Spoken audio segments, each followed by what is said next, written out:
Alright guys, what's up? And in this tutorial I'm going to be teaching you guys how to make a 3D intro in Cinema 4D.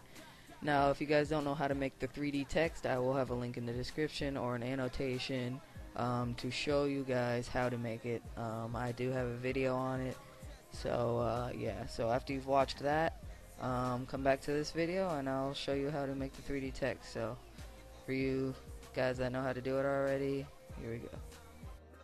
So now what you're going to do first to make the intro after you have your 3D text here, you're going to go to the little square up here and you're going to hit plane. And as you can see, there's a little plane under your text here, and for the width we're going to just type in bunch of nines and hit enter. And for the height you're going to do the same exact thing, just so that it's pretty much infinite space. So there you go. As you can see, it's pretty much infinite space.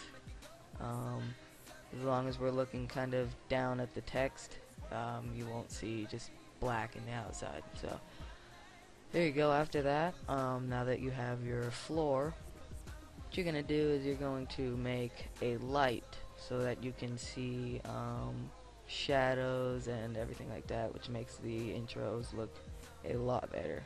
Makes it look like they're in their own world almost.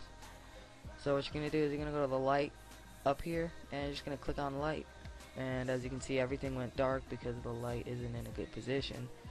But after that, you're going to just drag the light out to here and move it up a little. Now I think the light is centered around here a little bit too much. I'm going to center it around the text a little bit more. And then I'm going to use the rotation tool to kind of rotate it down towards the text a little more. Just like that. And there we go. I think that's good. Now, this will take a little bit of time to render this out real quick, but I'll just speed it up. Okay, never mind. That took really fast. So as you can see, it's got the light, and the light's a little bit over here too much, so what I'm going to do is I'm going to use the move tool, select the light, and move it over here a little bit more, and render this out real quick. Yeah, I think that's good. That's right on it. So yeah, now this is what's going to be the thing that's going to be a pain to render. What you're going to do here is, the whole point of the light is pretty much foreshadow. So, I mean, if you don't want any shadow or anything like that, then there is something else. But I think shadows are pretty much the best thing to go with. It makes the intro look a lot better. So, under the light, you're just going to make sure you have the light selected. And under shadow you're going to click drop down and hit area. Now this is going to be a little bit more time to render, so I'll just speed this up real quick.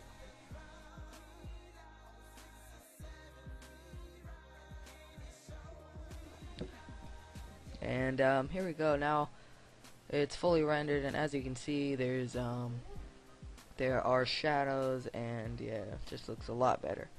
So alright, now what we're going to do is we're going to be making the intro. We're going to be making the camera angles and everything like that. Now obviously in this tutorial, it's just a tutorial to get you into it, so it's not going to be all pro and everything. It's going to be really simple, simple camera movements and everything like that. So what you're going to do here, you're going to go back to the lighting and select camera. Now I have no idea why the camera is in lighting, but whatever. So yeah, after that, what you want to do here is, as you can see, if you scroll back, you're actually moving the camera with the little movement tool, and we do not want that. We want to go to cameras, scene cameras, and click on camera.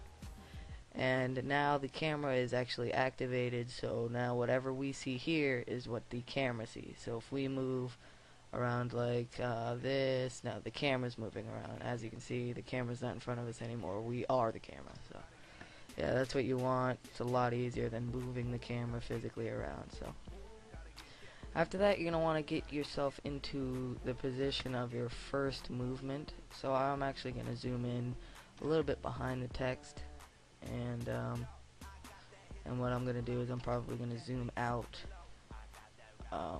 as my first movement.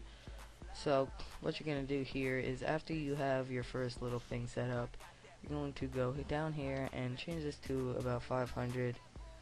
Now I know you're probably not going to be using 500, but just to make sure it's not going to hurt, just make it 500.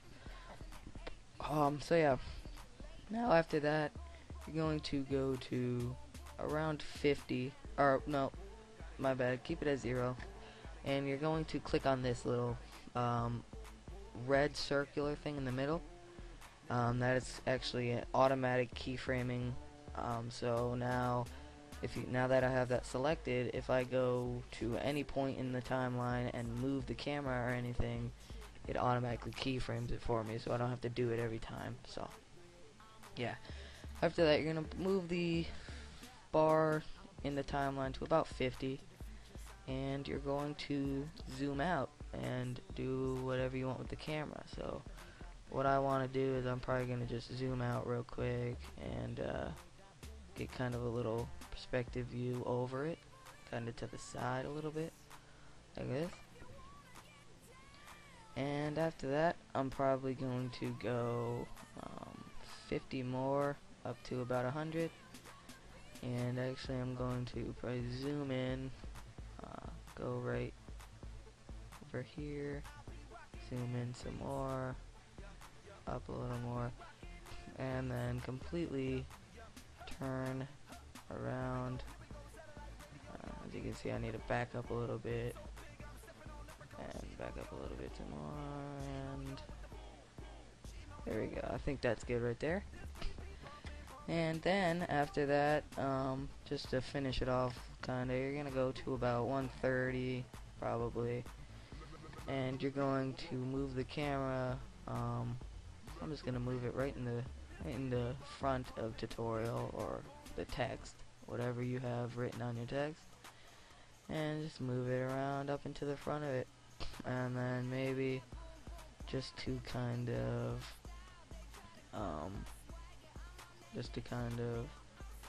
finish this off, I'm going to go to about 145 and zoom in completely through the 0, through the whole text. Now what you kind of want to do is probably get it in the hole of the 0. That would probably look the coolest, and zoom it right through. So now you're pretty much done with the cinematic effects, which is pretty much the whole intro part. So I'm just gonna play this back for you guys real quick. As you can see, it zooms out. Now that will do that as I'm playing, but obviously when you render it out, it'll be fine. So keeps going, goes over here, goes back, and zooms in through the little circle. So yeah, guys, not very good, obviously, because it's just a little tutorial. I didn't want to go that into depth because it's actually kind of a little beginner's tutorial. So yeah. Thanks for watching, guys. Hope you enjoyed. If you have any questions or comments, just leave them in the comments below, or PM me on YouTube. So thanks for watching, guys. Don't forget to comment, rate, and subscribe. Peace, guys.